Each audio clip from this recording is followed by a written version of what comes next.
पहला प्रश्न है, जनसंख्या में प्रति 1000 पुरुषों पर महिलाओं की संख्या को डैश कहा जाता है। तो प्रति 1000 पुरुषों पर महिलाओं की संख्या को क्या कहा जाता है? लिंगानुपात कहा जाता है। ऑप्शन 3 इसमें सही है। प्रश्न संख्या 2 देखते हैं। प्रश्न संख्या 2 है, फीफा विश्व कप 2022 की मेजबानी कौन सा देश करेगा? तो ये किया था कतर। ऑप्शन 1 सही है। प्रश्न संख्या 3 देखते हैं। प्रश्न संख्या 3 है कि भारत के किस राज्य में नटजली उत्सव मनाया जाता है? भारत के किस राज्य में नटजली उत्सव मनाया जाता है? तो ये मनाया जाता है तमिलनाडु में।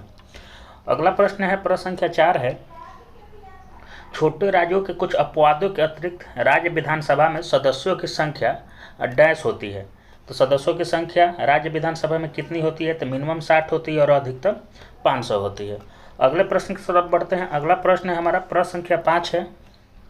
प्रश्न संख्या 5 है, अप्रैल 2022 तक उपलब्ध जानकारी के अनुसार भारत के पड़ोसी देश भूटान की राजधानी कौन सी शहर है? तो भूटान की राजधानी कहाँ है? थिम्पू है। ऑप्शन 3 सही हो जाएगा। अगले प्रश्न की तरफ बढ़ते हैं। अगला हमारा प्रश्न है, प्रश्न संख्या 6 है, बोनालू देवी महाकाली की पूजा के लिए मनाया जाने वाला एक हिंदू त्यौहार या निम्नलिखित में से किस राज्य में मनाया जाता है? तो बोनालू देवी महाकाली की पूजा किस राज्य में मनाया जाता है? तो ये मनाया जाता है तेलंगाना में। ऑप्शन 4 सही है। अगले प्रश्न की तरफ बढ़ते हैं। अगला हमारा प्रश्न है, प्रश्न संख्या 7 है, किस प्रकार की महापाषाण संरचना में कब्र के चारों ओर पत्थर के टुकड़ों को गोलाकार आकृति में स्थापित किया गया है? तो संगोरा ब्रिज।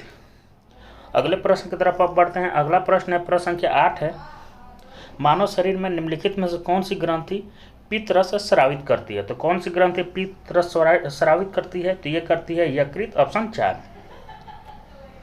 अगले प्रश्न की तरफ बढ़ते हैं। अगला प्रश्न है, प्रश्न संख्या 9 है कि भारत में इनमें से किस संस्था द्वारा 1 रुपये के करेंसी नोट और सिक्के निर्गत किए जाते हैं? तो 1 रुपये के करेंसी नोट और सिक्के किसके द्वारा निर्गत किए जाते हैं? तो वित्त मंत्रालय के द्वारा। ऑप्शन 2 सही है। अगले प्रश्न की तरफ बढ़ते हैं। प्रश्न संख्या 10 है, भारतीय संविधान में मौलिक अधिकारों के विचार को डैश के संविधान से लिया गया है? तो मौलिक अधिकार किस देश से लिया गया है? तो ये लिया गया है संयुक्त राज्य अमेरिका। ऑप्शन 2। अगले प्रश्न की तरफ बढ़ते हैं। अगला प्रश्न है, प्रश्न संख्या 11 है, शास्त्रीय किस भारतीय राज्य का शास्त्रीय नृत्य है? शास्त्रीय किस भारतीय राज्य का शास्त्रीय नृत्य है? तो शास्त्रीय है असम का। ऑप्शन 1 सही हो जाएगा। प्रश्न संख्या 12 है, भारत की निम्नलिखित में से कौन सी नदी बंगाल की खाड़ी में गिरती है? तो इसमें से आपको बताना है कौन सी नदी बंगाल की खाड़ी में गिरती है। तो गोदावरी बंगाल की खाड़ी में गिरती है। अगले प्रश्न की तरफ बढ़ते हैं। अगला प्रश्न है, प्रश्न संख्या 13 है। प्रश्न संख्या 13 है, निम्नलिखित भारतीय नर्तकियों में कौन भारतीय इतिहास की पहली महिला थी जिसने राज्यसभा के सदस्य के रूप में नामित किया गया? तो कौन पहली डांसर थी जो राज्यसभा के रूप में राज्यसभा सदस्य के रूप में नामित किया गया था? तो रुक्मणी देवी अरुंडेल। रुक्मणी देवी अरुंडेल पहली राज्यसभा सदस्य थी जो डांस करती थी। अगले प्रश्न की तरफ बढ़ते हैं। अगला प्रश्न संख्या 14 है, इनमें से किसने टोक्यो ओलंपिक 2020 में भाला फेंक स्पर्धा में भारत के लिए स्वर्ण पदक जीता है? तो कौन स्वर्ण पदक जीते हैं टोक्यो ओलंपिक 2020 में? तो नीरज चोपड़ा के द्वारा स्वर्ण पदक जीता गया था। अगला प्रश्न संख्या 15 है।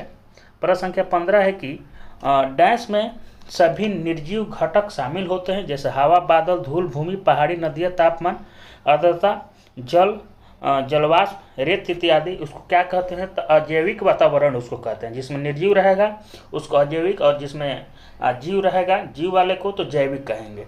अगले प्रश्न संख्या 16 है कि निम्नलिखित में से किस तत्व की परमाणु त्रिज्या सबसे अधिक होती है? तो किस तत्व की परमाणु त्रिज्या सबसे अधिक होती है? तो लिथियम की परमाणु त्रिज्या सबसे अधिक होती है। और प्रश्न संख्या 17 देखते हैं। प्रश्न संख्या 17 है, 2021 की आईसीसी और पुरुष T20 विश्व कप में खेले गए मैचों की मेजबानी इनमें से किस देश ने की थी? तो 2021 में जो आईसीसी पुरुष T20 विश्व कप हुआ था उसकी मेजबानी संयुक्त अरब अमीरात और ओमान के द्वारा किया गया था। ऑप्शन 2 सही हो जाएगा। प्रश्न संख्या 18 देखते हैं। प्रश्न संख्या 18 है, समुद्र जल के ऊपर लगभग ऊर्ध्वाधर उठे हुए ऊंचे सलीय तटों को क्या कहा जाता है? तो उसको कहा जाता है समुद्र भृगु, सी क्लिफ। प्रश्न संख्या 19 है। प्रश्न संख्या 19 है, पंडित रविशंकर को 1967 में इनमें से किस एल्बम के लिए ग्रैमी पुरस्कार प्राप्त हुआ था? तो वेस्ट मीट्स ईस्ट के लिए उनको 1967 में ग्रैमी पुरस्कार दिया गया था। अगले प्रश्न की तरफ बढ़ते हैं। प्रश्न संख्या 20 है, अकबर का राजस्व मंत्री निम्नलिखित में से कौन था? तो अकबर का राजस्व इसमें से कौन थे? तो टोडरमल इनके राजस्व मंत्री थे। अगले प्रश्न की तरफ बढ़ते हैं। प्रश्न संख्या 21 है कि भारत के निम्नलिखित स्वतंत्रता सेनानियों में से 1943 में भारतीय राष्ट्रीय सेना आज़ाद हिंद फौज को पुनर्जीवित किया था, तो इसमें से कौन पुनर्जीवित किया था? तो सुभाष चंद्र बोस के द्वारा आज़ाद हिंद फौज को पुनर्जीवित किया गया था। ऑप्शन 2 सही हो जाएगा। अगले प्रश्न की तरफ बढ़ते हैं। प्रश्न संख्या 22 है, अल्लूरी सीताराम राजू भारत के किस राज्य के आदिवासी स्वतंत्रता सेनानी थे? अल्लूरी सीताराम राजू भारत के किस राज्य के आदिवासी स्वतंत्रता सेनानी थे? तो ये थे आंध्र प्रदेश के। ऑप्शन 3 सही हो जाएगा। अगले प्रश्न की तरफ बढ़ते हैं। अगला प्रश्न है, प्रश्न संख्या 23 है, जगन्नाथ स्मार्ट टाउनशिप योजना भारत के किस राज्य सरकार द्वारा शुरू की गई है? तो ये किया गया है आंध्र प्रदेश। जगन्नाथ स्मार्ट टाउनशिप योजना शुरू किया गया है आंध्र प्रदेश के द्वारा। अगले प्रश्न की तरफ बढ़ते हैं। प्रश्न संख्या 24 है, सुंदरी ब्रिज डैश में पाए जाते हैं? तो सुंदरी ब्रिज कहाँ पाए जाते हैं? तो ये पाया जाता है Ganga Brahmaputra delta. Option A सही हो जाएगा। अगले प्रश्न की तरफ बढ़ते हैं। प्रश्न संख्या 25 है, गॉन गर्ल नामक पुस्तक इनमें से किसके द्वारा लिखा गया है? गॉन गर्ल नामक पुस्तक इसमें से किसके द्वारा लिखा गया है? तो गिलियन फ्लिन के द्वारा लिखा गया है। ऑप्शन 2 इसमें सही हो जाएगा। इस वीडियो में बस इतना ही, फिर मिलते हैं